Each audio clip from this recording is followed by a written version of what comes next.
Welcome to Grad Connect. Today I'm in conversation with Simran Gulati. She has pursued her MSc in Marketing and Business Management from Suffolk University Sawyer Business School. We'll be talking about Simran's journey to the university and grab some insights about the university. Thank you, Simran, for taking time out to help Indian students with their journey to masters abroad. So Simran, where in India are you from? I'm from Delhi. That's great. And where did you pursue your undergrad and from where? I pursued my undergrad from Nasi Munji Institute of Management Studies in Mumbai in BCom honors. Okay. So what did you want to do after your undergrad? Like what led to the thought of pursuing a master's degree in marketing and management? Yeah, sure. So I understood that I don't have an aptitude for finance, even though I have an undergrad degree in finance, accountancy, while I was pursuing that degree. And I wanted to stray away from that field. And I did have a couple of marketing subjects in my curriculum that I studied, and I excelled at those. And learning principles and foundation of marketing, I understood that this is something that appeals to me and I have an aptitude for it. So I did another course after completing my graduation, which was in digital marketing. And that was still a very new and a blooming field. Like it still is blooming, but it was a new field that was introduced to me by one of my friends and another professional from from my society back in the day. I went ahead and pursued a course in digital marketing, and I started working with a startup, which was an advertising agency.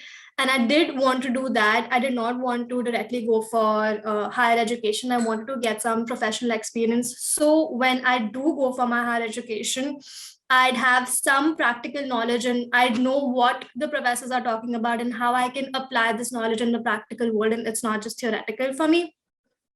So I planned my life that way. I worked for 2 years before going for my master's. And because I did not have a background in marketing and I wanted to be in that field specifically, I decided that I have to go for my master's just to be able to accelerate my career. Okay, so that's actually like most of the Indian students, that's in undergrad when they realize what they actually want to do. So Yeah. that's the amazing part towards the undergrad journey. So what process did you follow to shortlist the course and the university you wanted? Sure. So I had a very clear objective in mind. I knew I wanted to come to the States because I have family here, and I knew that I'd have additional support in terms of settling down. And just because they already had an experience of living here, so they could guide me well through it. I did not really rely on consultancies because this was a life-altering decision that I had to make for myself, and I could not put my destiny or my life into the hands of, I don't know, like if I can put it subtly, but they are doing their job, and I'm pretty sure that they're good at it, but I can't just like put my life, one of my major life decisions in the hands of a professional who's just trying to do their job. They might end up doing something wrong or something that is not fit for me personally. And I did not want to land up in a situation where I was like blaming other people for something that I had to go through and that would stick with me for the rest of my life. So I took it upon myself. I did all the research. I had, like I mentioned, I had a clear goal. My goal was to come here and not just go back in a year's time, because that's not enough, especially when you're investing so much in education. You like a short-term goal is always dedicated towards finances in terms of recouping the investment that you've made towards studying. So the longer you get to stay back after completing your education, more chances of you recouping that investment. So one of my criteria was to only shortlist those universities first who were offering masters in marketing. I did not want to go for MBA because I did not want to again study finance related subjects. I was very clear on that. So universities that were offering master's in marketing. Second was universities that had STEM program. STEM program is very important for international students because it allows, especially like in America, because it allows students to have work experience for longer, which is 1 + 2 years, so 3 years in total, which is a good enough time for you to be able to start working, understand the work culture, and then make your future life decisions on the basis of the experience that you gain in those 3 years, as well as recoup the investment to some extent. And then there were a couple of other criterion, which was if the university is offering me any kind of scholarship or not, and of course, like where it is situated. City was not really a big factor for me because like it was the education that mattered to me more. Yeah. So there are a lot of factors which needs to be taken care of before actually making a decision towards like your post-graduation life. Yeah. And you took a wise decision to not choose the consultancy and actually take all the priority towards yourself and make that decision. So did you like have something in your mind, like you had this Suffolk University you want to go in? So did you like do something else to build your resume or make it strong? To apply to the university? Right. So to get your like admissions chances more towards getting into the university. So did you like go through a process of just making your resume strong or making a profile strong that you just land up to that university? Well, I did make it a point to focus on submitting quality documents, be it my statement of purpose, be it my resume. I knew that I had an edge over other students, other applicants, because for my course, work experience was not mandatory, but I had 2 years of professional work experience. So that anyway gave me an edge. It wasn't that I put too much focus in terms of the structure or the format of resume, or it's not that important as compared to like the content that you're putting forth. Right. That's what's most important. So just like to be able to submit quality documents is something that is definitely going to give students an edge. Okay. What was the application process like for Suffolk University, and what point did you make the decision that Suffolk is the right university for you? Sure. I don't really remember to the T how it's absolutely all right. Progressed. Yeah, but I do remember that it was pretty convenient. I did not have to do much. There was another factor which I took into consideration while applying to universities, was that if they were willing to waive off their application fee, which they did for me, Suffolk University. So that again gave me a go ahead, like in terms of I have nothing to lose. I'm not investing money at this stage. Might as well try my chances. And the application process turned out to be pretty simple. It was to the point, and there are always people who you can be in touch with. And this is something that I genuinely advise. And I feel like this does give you an edge over other students if you stay in close contact with your advisor or whoever you've been assigned to communicate with from the admissions department. They see you as a curious individual, and if you ask the right questions, they're always there to guide you, and it definitely eases out the application process. In terms of the process, you have to go online and fill an application, and then if you've met with someone from the admissions office already, or if you've attended one of their webinars, you get a fee waiver. You just have to keep them in the loop, something of that sort. I don't exactly remember, but yeah, if you keep them in the loop, they will just waive your application fee from the back end. Fill that application, and that's about it. There are a couple of straightforward documents that you have to submit in terms of your unofficial transcript, undergrad transcript. They do accept a 3-year undergrad degree, which is again that was another very important criteria that helped me decide on this particular university. And I did not have to translate my transcripts through WES or any other facilitator like that, which was another criteria that I took into consideration, because that's, again, additional investment for something that you are not too certain about, whether or not you'll get accepted into the university. Once you're done filling the application, you submit it with all the documents, including your resume, your statement of purpose, unofficial transcripts.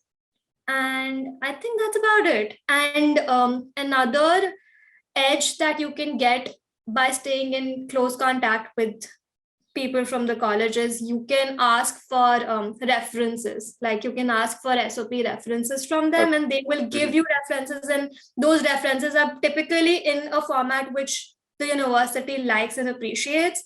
So yeah, that's something that I suggest. That was a good point to highlight. Like, do you think, like, apart from like your work experience, any other points which you think made you stand out for the admissions? Um, I'm gonna guess this because I never had this conversation with the admissions department. What Right. set me apart as a student It's or as just an your applicant? perspective, yeah. It's just your Yeah, perspective on it. yeah. But I, even though I had a gap year between when I graduated and when I started working, I did not really have a gap year because I was still working as an intern. I was working with an NGO. So it's just like, if you come across as a hustler, if you don't come across as a laid back person and you show to them that you are willing to put in that effort and you've achieved so much so far, Mhm. I think that's something that really works for you. That's amazing. And for considering the scholarship, like, did you get any scholarship? And what's the process of applying to the scholarships? Yeah, sure. I did get scholarship, and it was a merit based scholarship. Sorry. The process is pretty simple. You don't really have to apply separately for it. It Mhm. depends on the kind of grade you've gotten during your undergrad and if you have work experience or not. Basically, your overall profile, and you automatically become eligible for a merit based scholarship. So they assess that on their own. You can't really do much about it. Okay. So now let's go towards your journey into the university. How diverse was your batch and what background do other students have? I'd say my batch was quite diverse.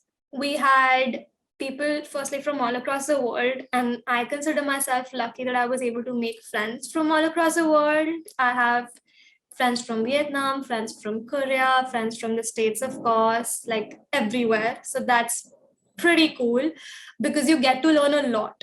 And you Mhm. have to learn all that in order to be able to grow as a person and like just to it contributes towards betterment of your personality and overall growth of your personality. I feel like that's very important. And in terms of like, they were diverse in terms of some were full-time students, some were part-time students who were also working off campus. So you Mhm. also get to mingle with professionals who are students at the same time, and you get to learn like different, you get to understand their perspective and what they are going through. They may Right. have a lot more experience than you, which definitely contributes to your overall uh, growth, I'd say. And considering the teaching methodology, how different is from India and how were your professors? Oh, it's so different. It is definitely, so that's one thing that I struggled with in the initial few weeks. It's different in the sense that in India, you literally can just sit back, have a laid back attitude like throughout the Right. semester. You can just go at fulfill that attendance criteria and come back and like sleep, but and study towards the end of the semester when you really have to take those exams. But here you cannot do that. You have to stay on top of things. You have to study every day, and study Mhm. in the sense you are not really mugging up stuff here, which is the best part. They treat you as humans and not robots, and they know, and let you feel free to refer Google and other references as long as you're not copying work off of each other. um, because that's how professionals in the industry also work. They do not expect you to remember everything. You can always refer Google and do your work as long as you're doing quality work. That's all that matters at the end of the day. That's how it's so different. It's just I say that I struggled is because I was not in the habit of like staying on top of things every single day. Like I would always have days when I would just feel laid back, and I Mhm. wouldn't really need to work on school stuff, and I can just Netflix and chill. But here you can do that, but you get limited time to do that. Also because you're here, you're away from home, and you also have to take care of all the chores and everything else Right, that's right, happening right. in your life apart from the academic pressure. So you really have limited time, and that's something that adds to the pressure. Mhm. But in terms of the faculty, they were great. Honestly, like, I'm still in touch with them, and I hope to stay in touch with them forever. They were just great people, great professionals. They'd bring forth immense knowledge, immense experience, and you would get to learn from them a lot. And they were really warm and welcoming and very, very helpful in terms of if you're able to excel in their class and build a rapport with them, Mhm. they generally tend to like go beyond their means and help you out when you're in that stage of actively looking for a job, which is the most stressful period for any student, I'd say. Right, right. So that was a good highlight between the difference of the teaching methodology and the professors. So how intense was the course like for you? Like, did you enter over here and pursue your master's? How intense did you feel the course was? It honestly depends on the number of credits you're planning to take per semester. As an international student, you have to take minimum 12 credits per semester, but you can go up to 15 or 16 credits per semester. I completed my course in the shortest period possible. It was 9 months. Mhm. Although my course was a year long course, I also got a few credits waived from myself only because I had work experience and it wasn't really mandatory for the course, and because I studied a couple of modules in my undergrad, so I did Mhm. not have to study them again. A lot of things come into play uh, when you talk about workload, but I wouldn't say that it's not manageable. If you're only studying and not doing anything else, it's pretty manageable any which way. Okay. Mhm. But like I said, it totally depends on the individual, and I wouldn't suggest just sticking to books and not Right, getting right. involved on campus. You have to be able to network and get involved in other activities on campus, which again like adds to your workload. So combine all of that combined will decide what sort of pressure is it that a student will undergo. That's why you're actually going there to get that exposure and build your personality and Yeah. development. So, like, you have gone through the recruitment journey. How is it like, and where do the students generally get placed, and what's like the average salary expectations? Yeah. So there is no such thing as campus placement here. So Right. students Mhm. have to network and they have to do it on their own. It's not like they won't have any sort of support. We do have a career center. We have very supportive professors, Mhm. the admin staff. Everyone's super supportive, and it's only a matter of students reaching out to them, and they are always willing to help.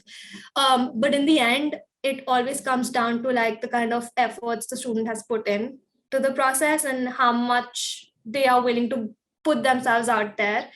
Um, it's I came across alumni who are placed almost everywhere, like from startups to top-notch companies like Facebook and Google. Um, there are alumni everywhere. It's just like it depends on what you want to do and how much professional experience you come with already. Mhm. So it depends on all that, and the salary range I think can be anywhere between 55 to 100,000 for someone who's like right out of college, depending on like if you come with professional experience, how you present yourself, all of that. Okay, okay, that's good salary, and that's a good alumni network from the university. Yeah. So, how is the study life balance? Like, some students, Indian students, have the perspective they'll go out and party hard. So, just clarify a little about that. Um, I would just suggest that this is a new phase of life. You're going for your masters. So, first of all, having that mindset is, I won't say it's wrong, but you need to move on. I think we've partied enough during our undergrad.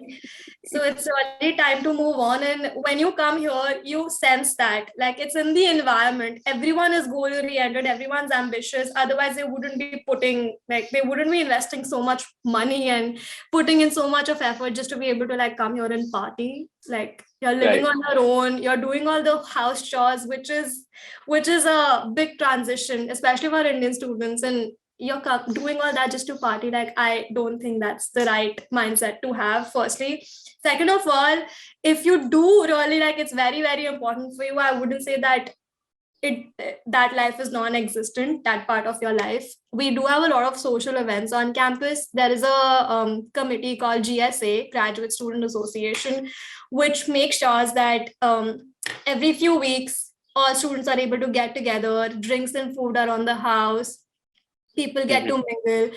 But then again, like we're all grad students, like we're going to social events with a mindset to network most of the time. So Right. it's in the environment. It's just like, and I'm pretty sure even if people come with that sort of mindset that they want to like explore the country and everything, they will get acclimated to how people work here and how people think. It's just a phase. They'll Yeah, get it's used to okay. working hard, right? So, were you able to manage a part-time job along with your studies? I was, because I got scholarship. I was a fellow on campus, so I did work minimum 20 hours. I mean, maximum 20 hours a week. We cannot work off campus as international students, Okay. not until completing, I think, 2 semesters. That is something that students can confirm with by getting in touch with their advisors. But as far as I know, we cannot start working off campus until we complete 2 semesters. And my course was only 2 semesters long, so I did not get to work off campus, and I did not have internship included as a part of my curriculum. I only worked on campus, and it's pretty manageable, I'd say. Of course, there is pressure. I mean, you are a grad student, so you can't be like, yeah, I'm just going to work for 5 hours, work and study and everything done and dusted in 5 hours, and then the rest of the day I'm just going to Netflix and chill. Would not happen. So you have to manage time. Yeah. And considering like a life outside campus, in which city did you live in, and how is that city on average? What are the living expenses for a single person to live there? So my college was in the heart of Boston. I'm in Boston, Massachusetts right now. Um, Downtown, we call it. Uh, it is pretty expensive, especially when you know you're not earning in dollars, you're earning in rupees and Please, spending in right. dollars.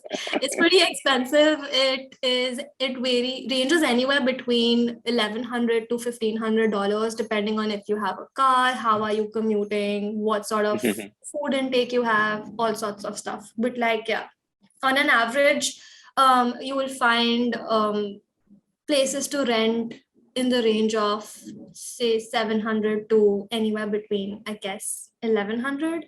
It Okay. all depends on like what you're looking for. Yeah, but that's the range. Okay. So tell me about a few things you love about Suffolk University and a few things you don't like. Oh, that's a tough one. I love how welcoming and warm everyone here is, the admin, the faculty. And like I mentioned before, just the fact that they are willing to consider you as one of their own and just willing to go beyond their means to be able to help you out in any and every way possible is something that I really appreciated and I really liked about the culture. Another thing that I really liked is how well developed the courses. I came here to study marketing, and when you say marketing, it's a common myth that it does not involve dealing with a lot of numbers like huge data sets. But uh, the professors and the staff, they know what they're doing, and they know how the job market operates and how they want students should come out of universities, like with what skill sets. So they have a mix of analytical as well as strategic modules, which they make mandatory for all students to take, which I was dreading because even though like it's not that I'm bad with numbers or I'm bad at math, nothing of that sort. It's just that I never thought that I have an analytical aptitude. You need to Right. have that sort of an aptitude, but they teach you really well, and they help you understand data, how to gather, understand, break the data down, and to be able to interpret it and present it in a way that you're able to also explain it to a layman, which is really very cool. And I think it's a very vital skill to have in these days and time, because all professionals like really value that sort of a skill, even though you're applying for a role which only require, or which requires you to have an upper hand in terms of having more of soft skills. You still need to have some hard skills in your back pocket just to be able to like get a good job out of college. So they do a really good job in building that curriculum. Something that I don't like, and it's not a negative thing, it's just that it's constantly evolving. And I say that I don't like that is because, say for example, they recently launched a digital marketing concentration for marketing students, and I did not have that at my time, and I wish I did, because I would have definitely gone for that. Not that my concentration is not good enough, but still, Right. like, you always want more.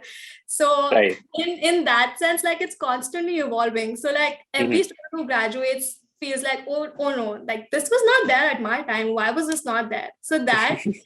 And second, our campus is a little bit disintegrated. Like, we have different buildings, but it doesn't come together as a whole, which I feel like is secondary. But yeah, if you have to point some negative thing out, I would point that out. Otherwise you completely like it. Yeah, I say it's secondary because I don't think like that early Yeah, it's is a right. make or a break point when you go out and find a job for yourself. Like, who cares? Right. So if you could go back in time, do you feel you could have done a few things differently, or do you feel this was the best path for you? Yeah, I don't think I would have done anything differently, only because I believe in destiny and my life never goes according to my plans, but it always turns out better. Right. So yeah, no regrets. I don't think I would have done anything differently.